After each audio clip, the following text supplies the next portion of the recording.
Bem, eu vim falar sobre a questão da identidade, né, da fixação numa referência identitária, ou seja, numa lógica identitária e do binarismo que isso comporta, né, numa lógica de oposição. Quando você fala de uma identidade, quando você define algo, você também diz sobre aquilo que não é, sobre aquilo que não é aquele algo. Em paralelo a isso, uma lógica da multiplicidade, onde a gente pensaria em sair dessa referência identitária e estar pensando nos devires, nesses múltiplos modos de ser. Bem, eu vou dizer a poesia, né, que é a poesia de um grande amigo meu, que eu acho que define muito a questão da identidade, né, o quão essa identidade nos prende. A poesia diz o seguinte: palavra é grade, cela, prisão, guarda de poesia. Palavra é delírio, palavra é palavra. Quando a gente define algo, a gente está, de alguma forma, limitando esse algo. A gente está dizendo sobre aquilo do que não se trata. Quando eu chamo isso aqui de cadeira, eu estou dizendo que isso aqui não é nada além do que uma cadeira, né? E eu prendo isso. Então não é cachorro, não é lápis, é cadeira.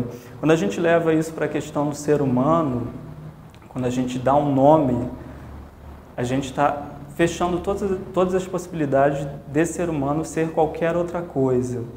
E na contemporaneidade existe um momento de vício nessa identidade, que a gente chama de toxicomanias da identidade, que são pessoas que não conseguem lidar com a quebra, né, com as forças que estão a todo momento caindo sobre a nossa pele e que nos desestabilizam, né? Então são pessoas que se prendem à identidade.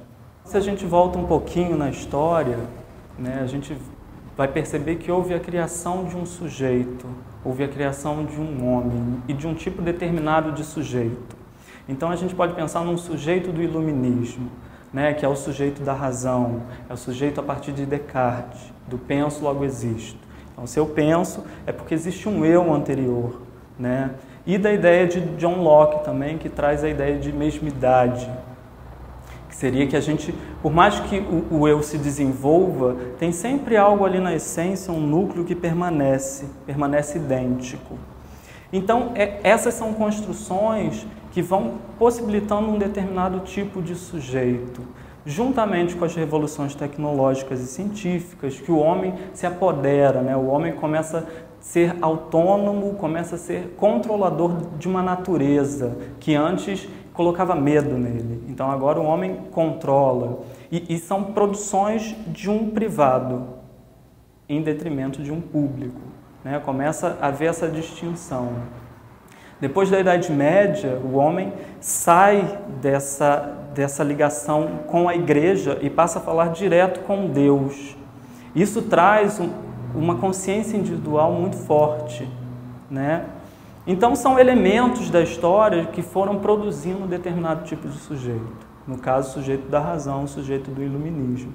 Com a mudança dos ventos, o que ocorre é que esse empresário individual vai dando lugar aos conglomerados empresariais, né? E aí a gente teria a criação de um sujeito sociológico. A partir desse sujeito sociológico, o que se institui é uma dicotomia entre eu e sociedade, né? Agora essa sociedade influencia o eu não é mais tão autônomo, tem uma sociedade, tem uma cultura que passa a influenciar e vice-versa, né? Então temos aí identidades sociais, existem papéis sociais e esse eu preso a essa estrutura, né, dos papéis sociais e vice-versa. Então o papel social determina quem é eu e eu determina quais são os papéis sociais. Há uma influência e essa dicotomia ela fica bem presente aí.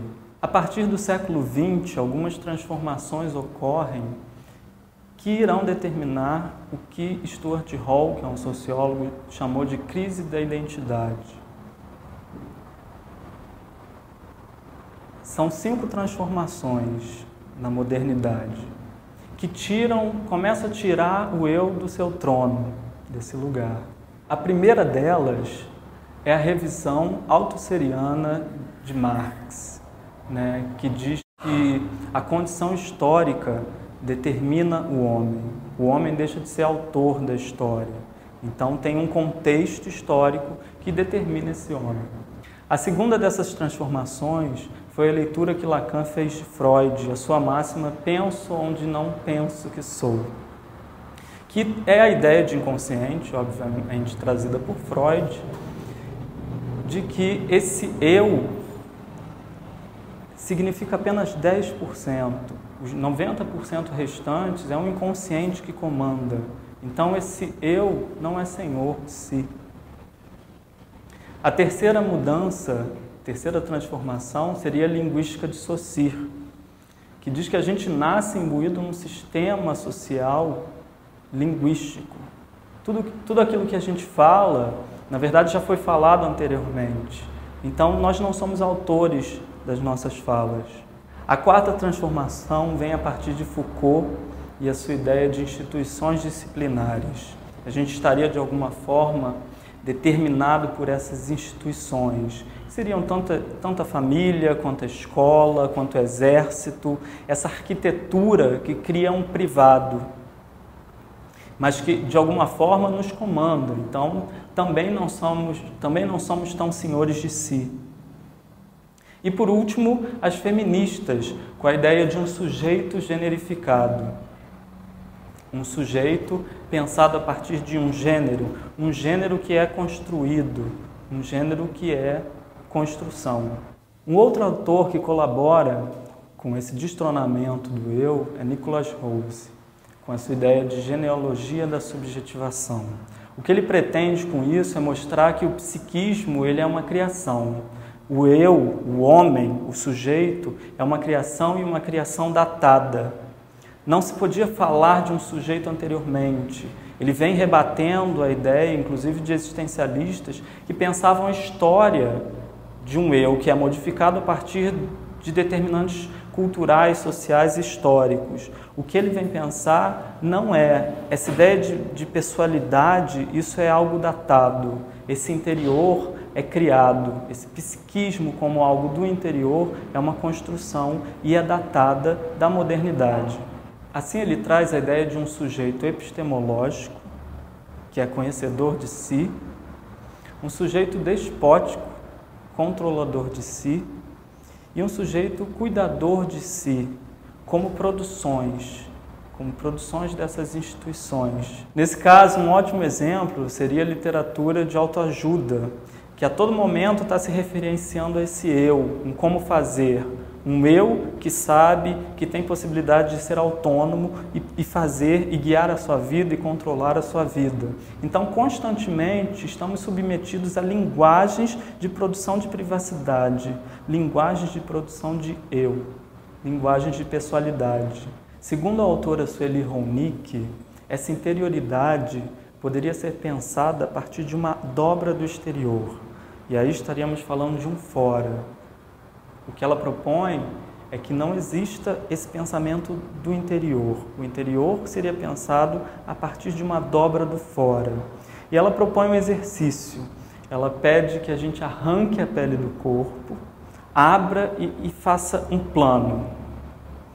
Passando por esse plano, várias forças, que seriam forças dos meios pelos quais a gente circunda. O meio familiar, o meio cultural, o meio informático, o meio profissional, o meio sexual.